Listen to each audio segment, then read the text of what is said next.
How's everyone doing? Today I have 4 Blu-rays and 2 Funko Pops, and they're all horror. So if you've seen any of the movies right here, definitely let me know what you think of them, and let me know which one of these items is your favorite, the movies and Funko Pops. Let me know if you have any Funko Pops, and especially horror Funko Pop figures. I'm going to show you the Blu-rays first, and first up is The Haunting of Hill House. This is released from Paramount, and it is Netflix as well. I hope they release more Netflix series like this too. I know there's probably some licensing and rights issues. I'd really love them, anybody to release. I'm not sure who has the rights to it. I don't know if just the miniseries for certain ones in particular for Paramount. I know Disney has some, and now they're doing their own streaming service. But the movie Hush, which was a Netflix original, absolutely love that one, and that deserves a Blu-ray release. Super underrated and super atmospheric and creepy, and I love that one so much. Can't recommend it enough. Hush. I have not seen The Haunting of Hill House. I've heard only phenomenal things, rave reviews for it, and now I will be checking it out. I hate the sticker for Rotten Tomatoes on there. I'm not a fan of that rating site. I go for IMDb. I feel like it aligns more so with my own opinions and ratings. For me, fresh Rotten Tomatoes, it's just too fresh to rotten. There's no middle ground. It's like a 10 or a 90. So yeah, this one right here has 3 extended episodes and 4 directors commentary on here. Yeah, it's I guess the most haunted house ever, and these 5 siblings grow up in it, and they move out, and then they're reunited after the youngest sister commits suicide, and they all have to deal with their issues. And I guess some of it might be mental, and some of it might be real, the ghosts and the haunting. And this reminds me, I need to pick up, I think it was the 63 movie of The Haunting, which is based off the same novel from Shirley Jackson as this is adapted from. And some recognizable people in here too. And this is directed by Michael Flanagan, who's directing the upcoming Doctor Sleep, the sequel to The Shining, which I'm definitely excited for. I like the cast there too.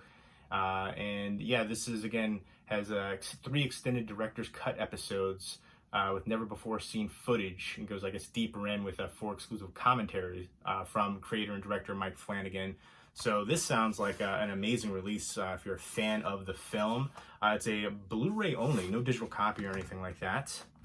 But I'll go ahead and show you. There is the swing tray, disc 1, disc 2, and disc 3, and then you have episode guides and the interior artwork, which I always appreciate when they do that. Something really simplistic, but it is what should be for every TV show release: a swing tray, and then the the episode guides and things like that. So it looks like it's going to be a phenomenal release for it. I'm excited to check it out. Let me know if you've seen The Haunting of Hill House.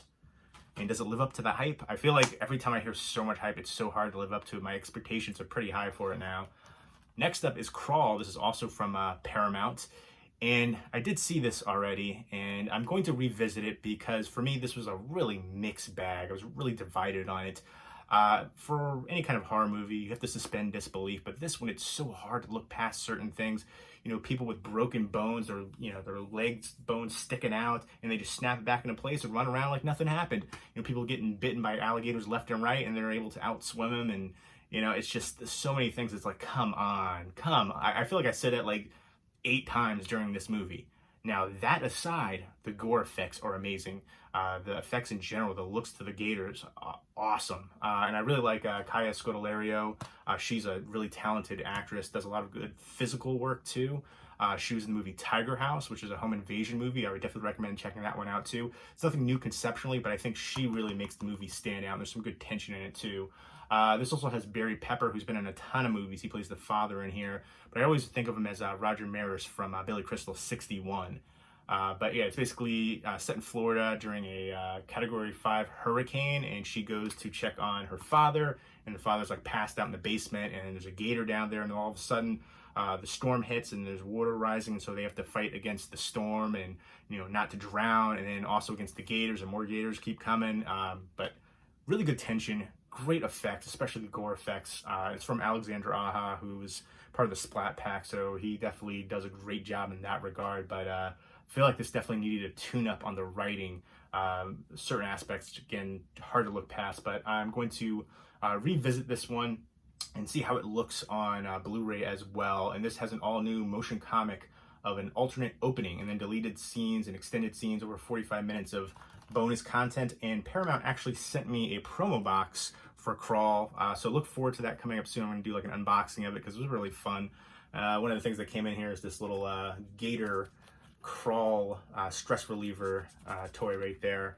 I love when companies do that. I'm very thankful for the opportunity to receive stuff like that. But this one, to me, that promo box was just pretty cool. Some of the things that were in there. And I'm looking forward to revisiting that one. Let me know what your favorite Gator horror movie is, Gator Attack movie. Next up from Lionsgate is 3 from Hell. This does have a 4K Ultra HD release too. And if I like the movie, I might be upgrading and getting that. I am a fan of Rob Zombie. I know he's pretty divisive. I really loved Lords of Salem, except for like the last 15 minutes. To me, that was going to be a modern horror classic, great throwback to the 70s, like witch horror. I still love the movie overall, but that ending could have been so much better than it was, but I still like it. And then for me, House of a Thousand Corpses is one of my all-time favorite horror movies, and definitely my favorite horror movie from Rob Zombie. Let me know what your favorite Rob Zombie movie is. I remember there was talks of him doing the remake to The Blob. I would personally love to see that, although I feel like the previous remake is phenomenal, one of the best horror remakes out there. So I know the Scream Factory is doing a release for that coming up soon. I don't personally love the artwork. I like the artist. He's done other stuff that I've enjoyed, but the artwork to me looks like Prince Purple Rain. But I'm going to check that out to see how the transfer is coming up. But I digress. Back to this one. I'm looking forward to checking it out after Devil's Rejects ends there, and this picks up from there. Basically, they're arrested after a shootout. They're barely surviving. And I'm hoping this one has more Baby in there, Baby Firefly, Sherry's Moon Zombie. I'm definitely a big fan of her. I know some people aren't, and Rob Zombie always puts her in his movies. But I'm a fan. So I'm hoping to see more of her in here, and hopefully some of Sid Haig too. I think he was only in here for a little bit. He's had health issues for a while. He recently passed away. I think it's a big loss for the horror community. He was great to fans. I got to meet him a couple times when he did conventions. He was just awesome. Captain Spaulding, just a legend. He's been around for so long. I remember back in the day with Jack Hill. I think that's awesome to see him on here too, and just looking forward to seeing what happens in this movie and seeing these characters go forward. I'm expecting just gritty, raw nastiness going on, some good blood and gore effects. And this also has To Hell and Back, the making of 3 from Hell, a 4-part documentary, which is a Blu-ray exclusive. And there's audio commentary with Rob Zombie on here too. So definitely looking forward to checking this one out. And then lastly is Itsy Bitsy. This is from Scream Factory. This is a new spider movie. I love the cover art, and actually I reversed the interior artwork already. I love when they do reversible covers, but I think that looks awesome too. So let me know which cover you like better. But for me, I love spider movies and stuff like that. Arachnophobia is one of my favorites. Every time I watch that movie, just my skin crawls. I get that paranoia feeling. I'm always itching myself afterwards. But yeah, this one seems interesting. It's about a single mother who moves from New York to the countryside with her 2 children, and she's basically a personal nurse to Bruce Davidson, who is stricken with multiple sclerosis, and he's an appraiser of rare antiquities, and I guess he had some shady dealings in the past, and he gets this one, relic, and I guess inside of it is a prehistoric cave spider, unlike anything the modern world has ever seen. So I'm excited for this one. I love, bug movies, spider movies, anything like that, just because it's creepy to me. I'm not one of those people that saves the spiders. I kill them absolutely quickly. I remember recently somebody's like, oh, don't kill that spider. Instantly, I don't know if I punched it or I think I might have punched it at the wall. But yeah, I'm excited for this one. And yeah, let me know what your favorite bug movie or spider movie is. I think there's a lot of really good ones out there. And I recently got rid of my Kingdom of Spiders DVD with William Shatner. I need to upgrade that to Blu-ray. That was my intention. I haven't gotten around to it yet. I believe it's a Code Red release, so I want to get with the slipcover because that's how I am. I feel like it's not complete if it doesn't have the slipcover, and a lot of times the slipcovers are, limited run for it. But let me know if you've seen any of these movies and what you think of them, and which one of these is your favorite, and which one I should watch first. I've seen Crawl, but I feel like I should revisit it. Again, I love certain aspects about it, and then other aspects I don't care so much for it. I've heard amazing things for this. This is a series, and it's 569 minutes. Woo! And then Three from Hell, and Itsy Bitsy. Let me know which I should watch first. And next up, let's get into the Funko Pops. 2 Funko Pops, both horror. First up is Predator. This is the Hot Topic exclusive, the translucent one. I think that looks amazing. I love Predator. I even love the recent Predator movie. Not a great movie, I fully admit to that, but I thought it was entertaining. Some of the dialogue here and there and the jokes, that could have been edited, but I liked seeing Predator again, and it was an entertaining ride throughout. But this is a really cool one. This is one I wanted for a while. Got the green splatter on there, the kind of the blood.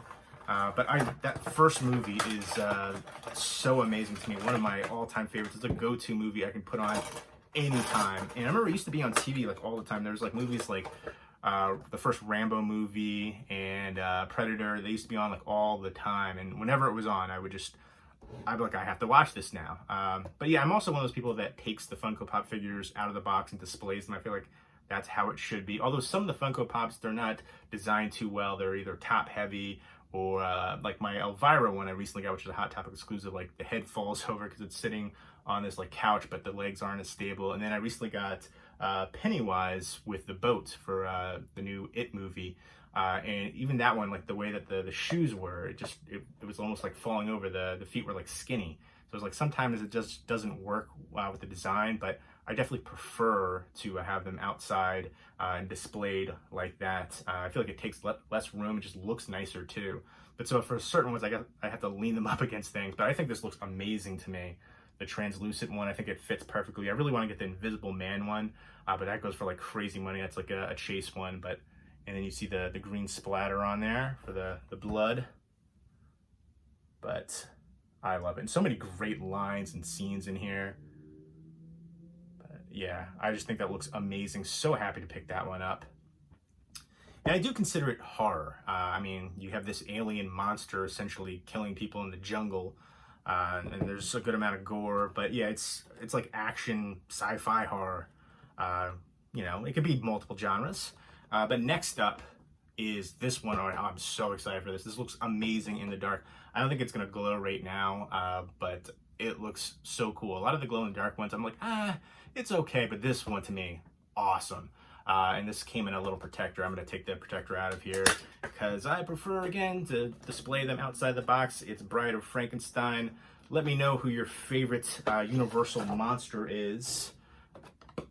For me, I think it's Creature of the Black Lagoon. That's just one I remember being a big fan of growing up as a kid. And let's take this one out. There's inside the box, though. Number 113, Hot Topic exclusive, glows in the dark. And then there's the other Universal monsters. I feel like all of them might be vaulted, I think is the term, out of print. But yeah, I kind of want to get, I'm not the biggest fan of Phantom of the Opera, but I do think that is a creepy looking pop. They all look pretty cool. I want to get the Flocked Wolfman. Goes for crazy money. Like, who's paying that much money? Like $400 for the Flocked Wolfman? Come on. The glow in the dark one I want to get too. That one is like all blue for the Wolfman. But here, I didn't even realize the bottom was like that. She doesn't have any, shoes or anything like that. So I feel like that actually will. She's not that top heavy. I thought she'd be top heavy with that big old head, that hairdo, but she's not. And I like the detailing too. You can see right there on the sides. I don't know if that's gonna pick up, but like some of the stitching and stuff. So that is awesome. I wish I could show you, turn off the lights, but it glows. It looks amazing. I'm souped. She's awesome. This one was a little pricey, but totally worth it. I am excited. My horror Funko Pop collection is growing. I'm really picky when it comes to Funko Pops. There's just so many. I feel like every month they release like 200, and then there's the exclusives and chases and all that kind of stuff. So I'm not one of those people that buys everything, and especially certain ones like for The Shining, there's you know, all the kids and stuff like that, the twins. And I was like, I don't really want that. I just wanted, you know, Jack Torrance. That's all I need. He's the best one. He's the coolest looking one. So even if I'm a fan of the movie, I don't need to get everybody in there. Just the one that looks the coolest to me. And this one looks amazing. So souped on that. Let me know if you have any Funko Pop figures, and especially any horror Funko Pops. Do you keep them outside of the box, or do you keep them in the box for display? And let me know who your favorite Universal monster is. And again, let me know if you've seen the movies, what you think of them, what your favorite is, and which one I should watch first. And let me know what your favorite item from this video is, this haul right here. One of the Funko Pops, one of the movies. Leave me those comments down below.